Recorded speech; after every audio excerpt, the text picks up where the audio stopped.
శ్రీకాకుళంలోని సంపత్ వినాయకుడి ఆలయానికి భక్తులు బారులు తీరారు. స్వామిని భక్తులు దర్శించుకున్నారు.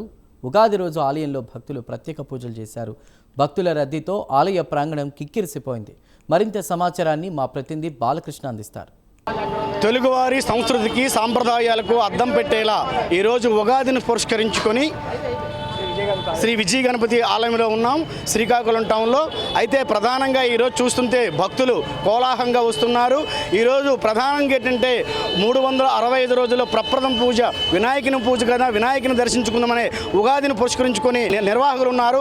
ఆయన అడిగి తెలుసుకుందాం. సార్, ఈ దేవాలయాన్ని ఏ ఏడాది మీరు నిర్మాణం చేశారు? ఈ ఆలయం 2023లో 2024లో ఈ ఆలయాన్ని ప్రారంభించామండి.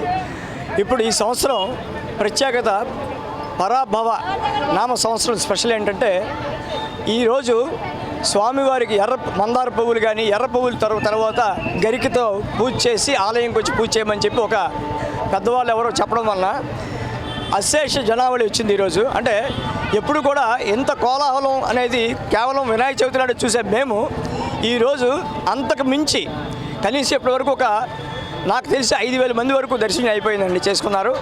ఇదంతటికి కారణం ఏంటంటే సోషల్ మీడియా రావడం వల్ల, దానివల్ల అందులో కూడా ఉగాది అంటే తెలుగు సంవత్సరం ప్రారంభం కాబట్టి ప్రప్రథమైనటువంటి స్వామి మన వినాయకుడు కాబట్టి వినాయకుడు దర్శించుకోవాలని ఆలోచనతో ప్రతి ఒక్కరు వస్తుంటారు. సార్, ఇప్పుడు ఈ దేవాలయాన్ని మీరు కట్టించడానికి మీకు ఏ కారణాల వరకు దీన్ని కట్టించారు? మీరు ఈ దేవాలయం నేను కట్టించడానికి కారణం ఏంటంటే నాకు 2 అమ్మాయిలు.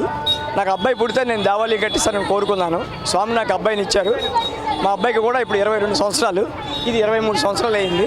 అది దీని తలక మెయిన్ రీజన్.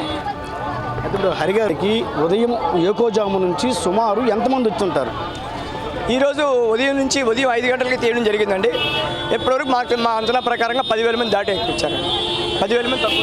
10,000 రోజు భక్తులకి ఏమైనా అన్నదాన కార్యక్రమాలు ఏర్పాటు చేయడం అలాంటివి ఏమైనా జరిగిందా? ఉండవండి, ఈరోజు ఏం చేయలేమండి. అటువంటి కార్యక్రమం ఎప్పుడు పెట్టుకోవాలి. అన్నదాన కార్యక్రమం అంటే ఎప్పుడు విజయగంధాలను ఎప్పుడు చేయమండి.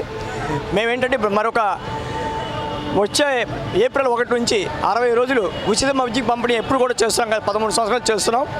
ఈ సంవత్సరం కూడా ఆ ఉచిత మజ్జిగ పంపిణీ అనేటువంటి ప్రారంభిస్తున్నాం. సార్, ఇప్పుడు ఈ దేవాలయానికి నిర్మించి ఎప్పటి నుంచి ఎన్ని కార్యక్రమాలు చేశారు మీరు? చాలా కార్యక్రమాలు చేశామండి. ఇక్కడే చవితి 9 రోజులు కూడా నవరాత్రుల్లో గణపతి హోమాలు ఉంటాయి.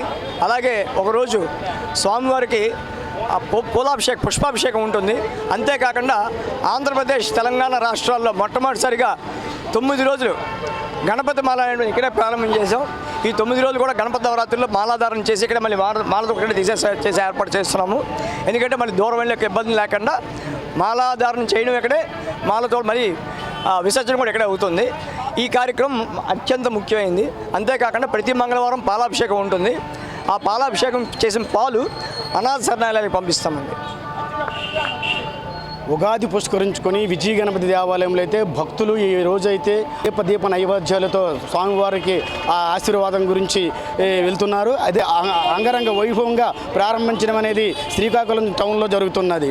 ఈ రోజైతే ఈ కార్యక్రమం పెద్ద ఎత్తున ఇక్కడికి భక్తులు చేరుకొని ప్రతి ఏడాది ఉగాదికి అయితే ఈ విజయ గణపతి దేవాలయానికి రావడము భక్తులకి ఆనవాయితని ఇక్కడ ప్రధాన నిర్వాహకులైనటువంటి హరిగారు చెప్తూ వచ్చారు. వీడియో జర్నలిస్ట్ నాగరాజ్తో బాలకృష్ణ, ప్రైమ్ 9 శ్రీకాకుళం.